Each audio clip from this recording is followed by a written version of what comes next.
ශ්‍රී ලංකා ධර්ම කලයට සුඛ සාන්තිය උදා වේවා යන ප්‍රාර්ථනාවෙන් යුතුවයි මේ උතුම් පූජනීය පෙරහැර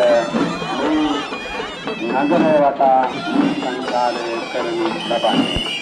බුදුන් වහන්සේගේ සම්බුද්ධ පරිනිර්වාණය වසර 800කට පසුව ලෝකේ ප්‍රථම වරට ප්‍රධාන ධාතුන් වහන්සේලා සදා පෙරහැරක් පවත්වාගේ ඉන්දියාවේ කන්දෝතුවේ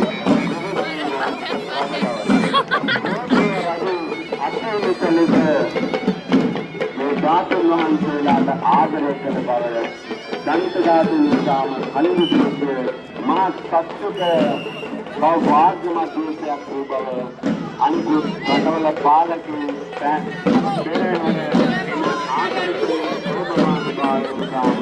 මේ ධාතුන් වහන්සේලා ලබා ගැනීම නිසා පටන් ගන්න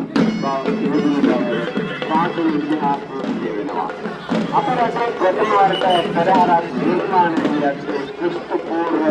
201 208